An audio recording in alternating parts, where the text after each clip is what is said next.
prosedurnya gini, dikerjakan lain, yaitu tidak sesuai prosedur, ya itu akan menimbulkan bahaya ya.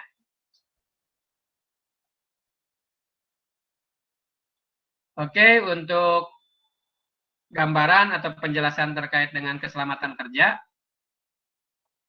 sampai sini. Jadi intinya kalian harus mengetahui potensi-potensi bahayanya ya. Nanti di bengkel akan dijelaskan kembali gitu kan. Kalau yang berputar tuh efeknya gimana? Misalnya mesin bubut nih ada caknya itu berputar, kemudian ada yang rambutnya panjang gitu ya, perempuan biasanya tidak diikat rambutnya atau laki-laki juga ada yang panjang, nah bisa kegulung oleh caknya tadi yang berputar tadi.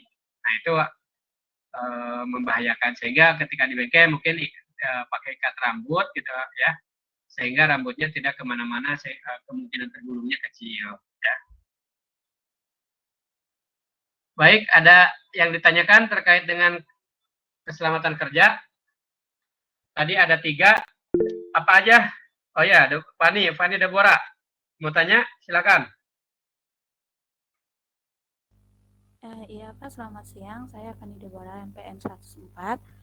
Mau bertanya Pak, dari penjelasan Bapak sebelumnya mengenai keselamatan kerja kan akan tidak memungkinkan kita telah memakai keselamatan kerja akan terjadi kecelakaan juga gitu Pak. Kalau misalnya ada kecelakaan kerja di bengkel itu prosedurnya ada gak Pak untuk kerja gitu? Kalau misalnya ada yang kecelakaan kan saya pernah dengar kasus Pak, kalau misalnya kecelakaan kerja kayak gitu, terkadang kalau kita menolong justru bisa membahayakan diri kita sendiri gitu Pak. Terima kasih. Oke, jadi di bengkel biasanya pertama dilengkapi dengan P3K ya, jadi untuk pertolongan pertama. Jadi misalnya untuk luka ada betadine, ada Tensoplast gitu kan salah satunya. Tapi kalau misalnya yang kalau di bengkel kita sih relatif nggak terlalu ini untuk misalnya bahaya gas ya nggak ada ya. Nah kalau bisa kehirup gas beracun, nah itu tentunya harus segera dibawa ke puskesmas atau rumah sakit terdekat gitu ya. Tapi kalau yang di sini biasanya bahaya atau itunya ya tadi terluka, tersayat, tergores gitu kan. Nah itu bisa dengan pertolongan pertama, makanya ada kotak P3K ya di sini. Kemudian yang untuk benda-benda berputar ya tadi, jadi tadi misalnya rambut diikat, gitu. Jadi ada ketentuan-ketentuan seperti itu ya. Jadi langkah-langkahnya ya, yang pertama nanti ketika ke bengkel kita identifikasi mesin-mesin apa aja atau peralatan apa saja, kemudian potensinya bahayanya apa gitu ya. Nah berarti kan kita bisa antisipasi, bisa kita kurangi, dan kita bisa lindungi dengan peralatan keselamatan kerja tadi ya. Misalnya ketika kerja bangku kan menggunakan ragum atau catok ya. Di situ ada benda yang dijepit. Makanya pakai sepatunya sepatu yang tertutup gitu kan, kalaupun ada benda jatuh tidak membahayakan. Nah, kalau di perusahaan-perusahaan besar tentunya lebih itu lagi ya, lebih diperhatikan lagi. Udah ada SOP-nya gitu. Kalau misalnya ringan, siapa yang nangani ya. Kalau yang berat nanti dibawa ke rumah sakit terdekatnya kemana. Mungkin ada ambulan juga di situ gitu untuk supaya cepat ya ditangani. Gitu ya, Fani ya. Iya Pak. Cuman Pak boleh belum jelas Pak kalau misalnya kayak kita tuh melihat teman kita tuh kayak di kena kecelakaan di mesin misalnya di mesin yang besar gitu Pak. Kan Hmm. kalau misalnya kita mau nolong tuh kadang kalau kita mau nolong justru bahaya ke kitanya juga gitu. Ada gak Pak prosedurnya gitu Pak? Nah, kalau gitu kan tadi yang di awal kan kita mengenali dulu mesinnya ya. Jadi semua harus yang bekerja di suatu tempat ya, dan kita akan menggunakan peralatan atau mesin ya, kita harus mengenal dulu ya. Misalnya tadi ada mesin penggulung gitu ya, atau mesin pemotong, terjadi kecelakaan gitu. Mungkin jangan ditarik orangnya, tapi matikan mesinnya gitu. Nah, itu salah satunya, berarti kita harus mengenal mesinnya juga, ya. Oh, bagaimana mematikannya, sumber listriknya di mana, gitu, seperti itu. Kemudian ya tadi, berarti kita harus mengenal peralatan yang ada di bengkel tersebut, ya. Kemudian bagaimana SOP penggunaannya, pengoperasiannya, bagaimana menyalakan dan mematikannya, gitu kan, mesin tersebut, sumber listriknya di mana, ya. Kemudian kita juga mengenali potensi bahayanya. Tadi bisa terjepit, bisa tergores, bisa tergulung, gitu, bisa untuk yang komponen berputar, ya. Nah, berarti kalau terjadi kecelakaan, kita lihat apakah bisa yang ditangani orangnya atau mesinnya dulu nih yang harus dimatikan, gitu. Gitu, Pani. Iya Pak, terima kasih sudah jelas. Ya. Ada lagi yang lain?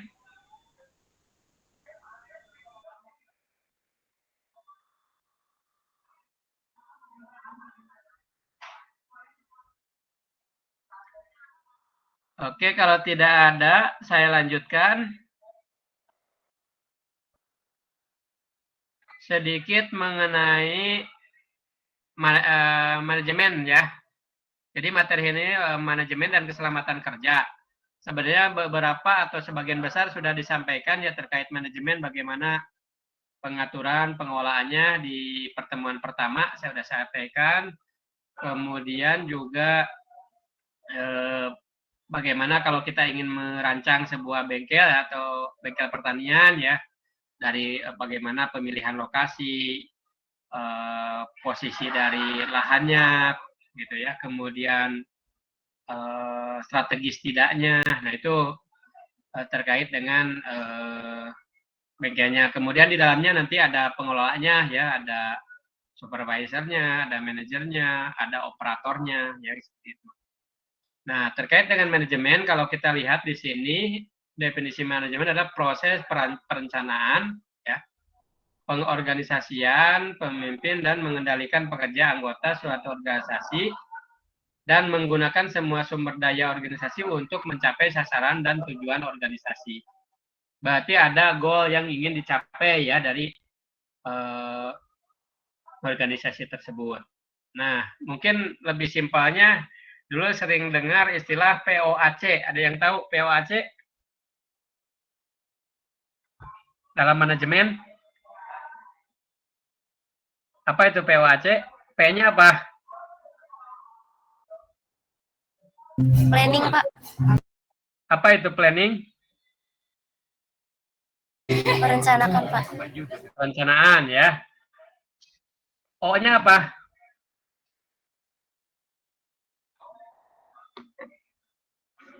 Organizing, Pak. Organizing. Apa tuh organizing?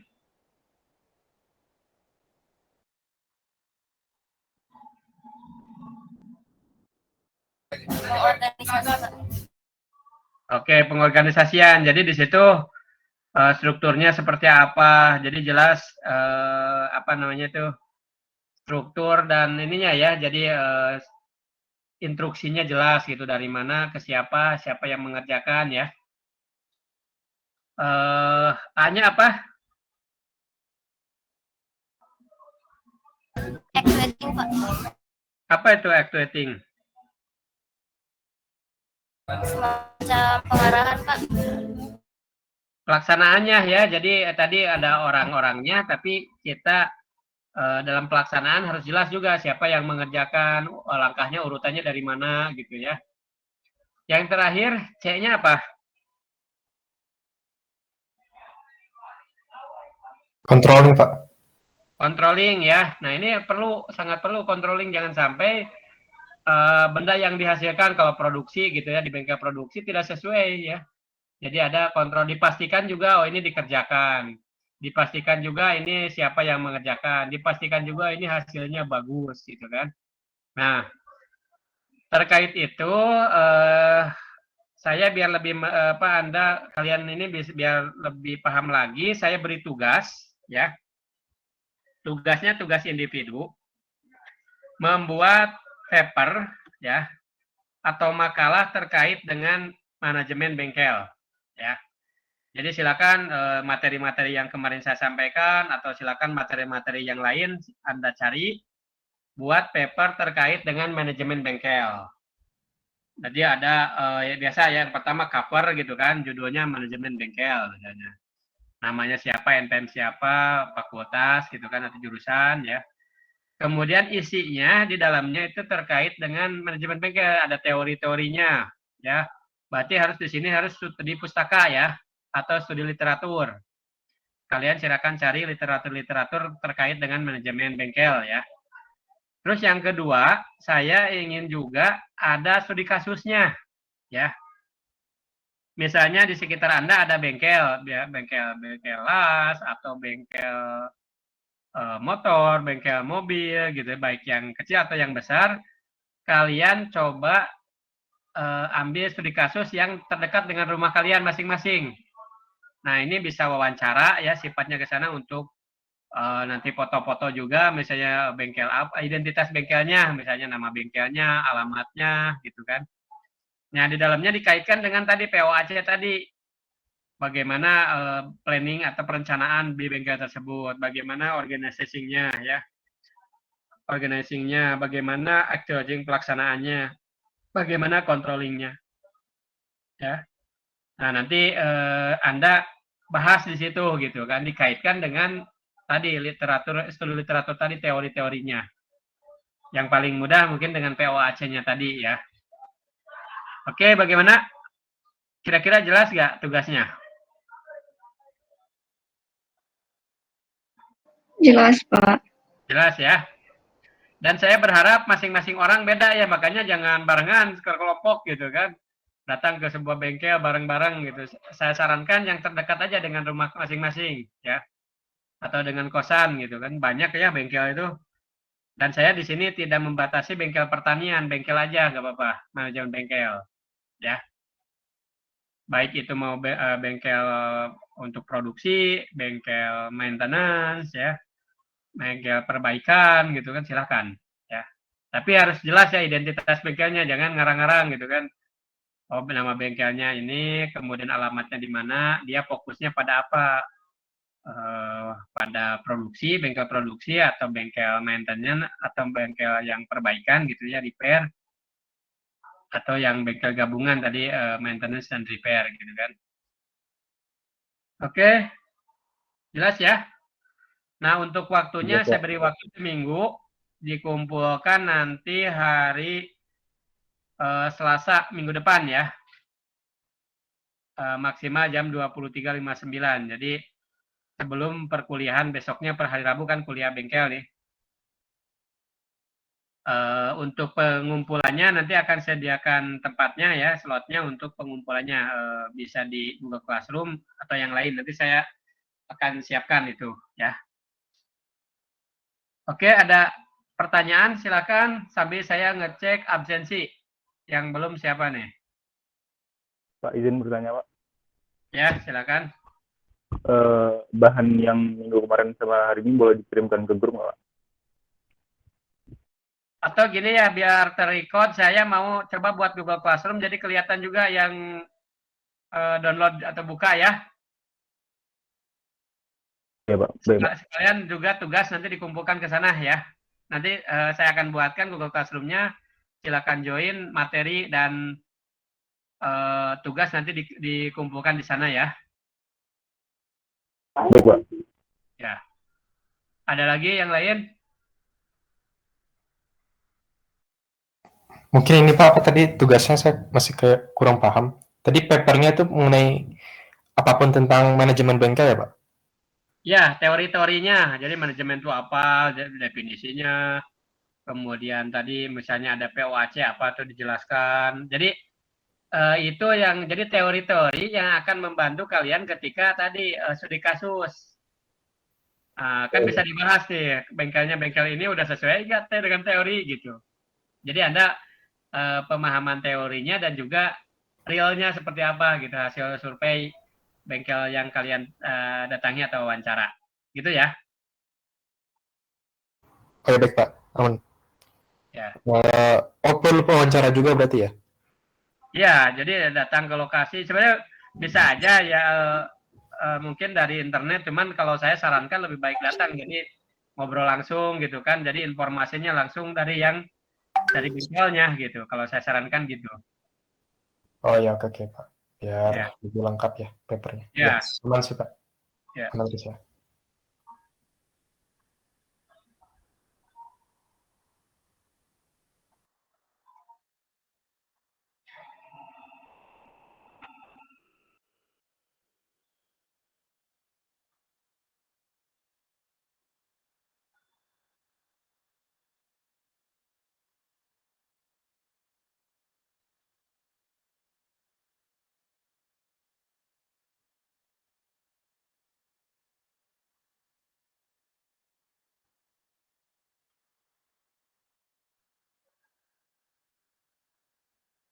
Apakah semua sudah ngisi absensi? Silakan yang belum ya, untuk segera ngisi absensi.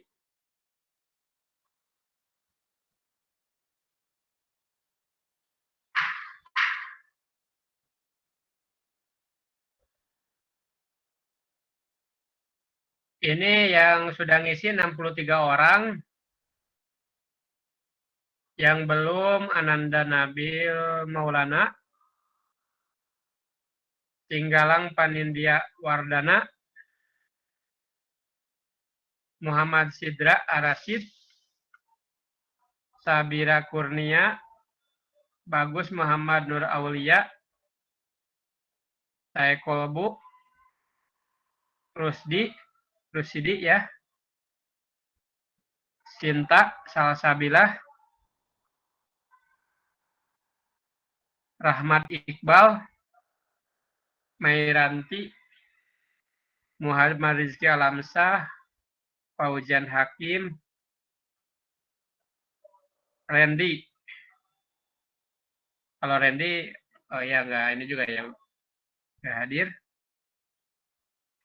Silakan yang saya sebutkan tadi, kalau memang sudah join di sini, silakan untuk segera mengisi absensi. Baik, sebelum saya akhiri, ada yang disampaikan, ditanyakan? Tugasnya cukup jelas atau belum?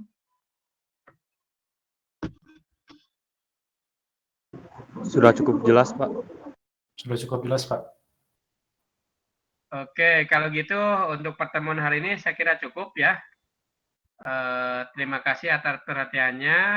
Jangan lupa tugasnya, dan untuk bahan kuliahnya nanti akan saya coba buat dulu Google Classroom-nya untuk posting di sana, sekaligus nanti untuk pengumpulan tugas.